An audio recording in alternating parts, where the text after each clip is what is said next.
So as far as New Zealand is concerned, New Zealand has one of the things that they're further head office on is dealing with meth-contaminated properties and identifying that this is an issue.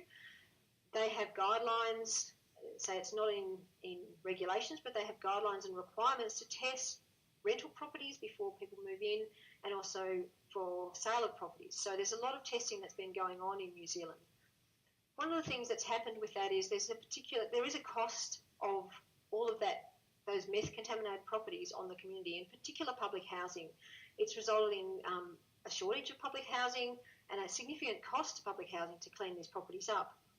And there's no doubt that that actually needs to be managed, and it's something that we need to be aware of here as we become more aware of this issue, that we need to manage and deal with how this affects public housing and the stock of public housing and the cost of doing this. So New Zealand changed their guideline. They originally had 0.5, similar to here. They changed their guideline to 1.5 in 2017. They then undertook a report called the Gluckman Report at the beginning of this year, which then decided that for use, and only use, you could set a guideline of 15. That was essentially intended to try and deal with the use-contaminated properties in public housing. So they didn't have to clean them, they didn't have to kick people out, they didn't have to manage them. Is this the right solution to it? I really personally don't think so. These are the most vulnerable people in society, and we know we're seeing health effects in that range of up to, sort of 2 to 20. So is it the right solution just to bump the guideline up? That gets rid of the problem. Internationally, all of meth contamination guidelines sit between 0.01 and 1.5, so they're out on an island all by themselves with that idea. And there are 2 states in the US that have looked at the idea of separating meth manufacture and use. Utah has said it applies equally to both. They've considered both and says it applies equally to both. Their guideline is 1. In Minnesota, they've decided to have 2 different numbers. They've got 0.1 for manufacture and 0.5 for use. So they have got 2 different numbers, but they're also quite low numbers. They're certainly nowhere near 15. There's this issue of separating manufacture and use. It's actually really hard to know if it's different from manufacture and use. We know we've got properties that are known to be used for manufacture that have levels up to sort of 10, but we also know that use can contaminate property at similar sorts of levels. If you get really, really tiny numbers in a property, it may well be use. And certainly if you've got really, really big numbers in a property up to 100 or so, or thousands, clearly going to be manufacture. But those things in between, it's going to be impossible to be able to distinguish between them. So how would you apply it? In addition, why would the guidelines be different? They're based on the toxicity, potential intake and exposure of methamphetamine, the drug, regardless of how it got there. So there's no reason that should be different. As far as deriving the guidelines are concerned, would you consider just adopting different tox values because they suit getting a higher value? So why would you use the Colorado numbers versus the Californian ones when if you think about how the toxicity is concerned, you really shouldn't be relying on animal studies, you should be more relying on the human data. Would you take out safety factors? And this is one of the arguments they have is, there's safety factors. Actually, they're not safety factors, they're uncertainty factors that sit in our tox values to deal with things that we don't know in our studies. How much variability there is between individual people. How do you translate data from an animal study to a human study? What don't we know? They're all there for a very good reason, to deal with those uncertainties. They're not safety factors to take out so you can come up with a higher number. And we don't do that for any other contaminant. We don't suddenly say we don't like the number that we've got for cadmium in soil. Let's just take out a few of the uncertainty factors and bump it up because it suits our agenda. So there's some issues with how they've gone about it. I understand what it's for, but it is a problem.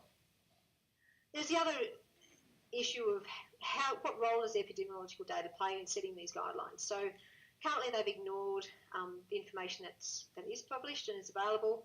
We do see health effects in that range of 2 to 15, 2 to 10.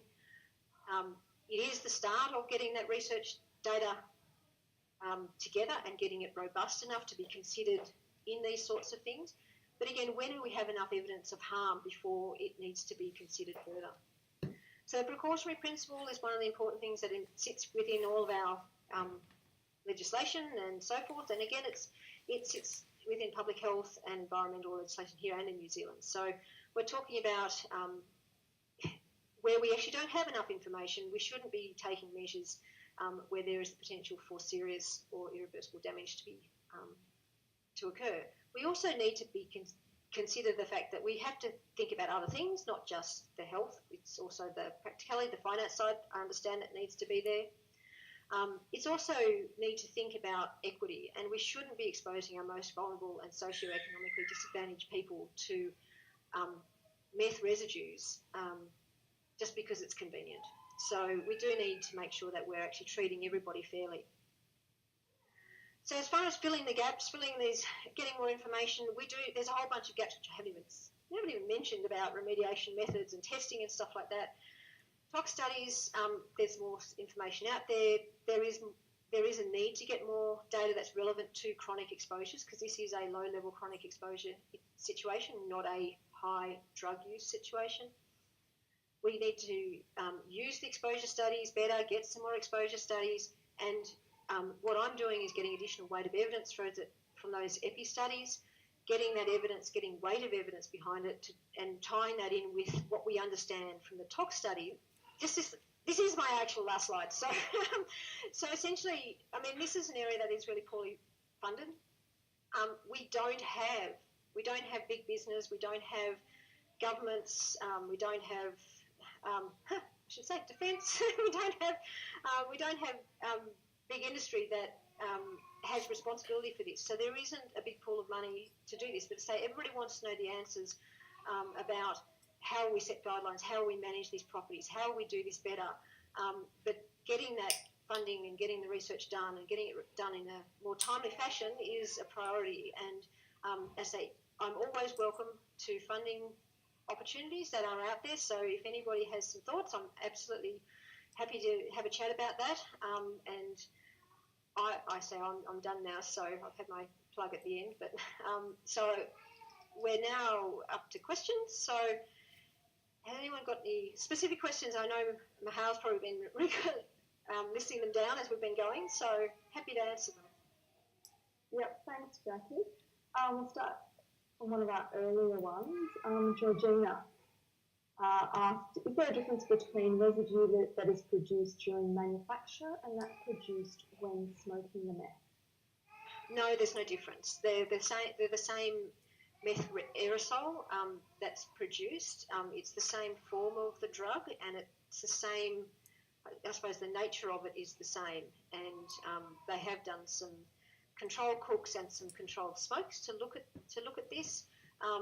Clearly, we can probably do some more looking at it, but I suppose some of the thoughts that go into why manufacture might be different from use is that there's other chemicals present when you manufacture, not just the drug, and we're using methamphetamine as a surrogate indicator for all the other contamination.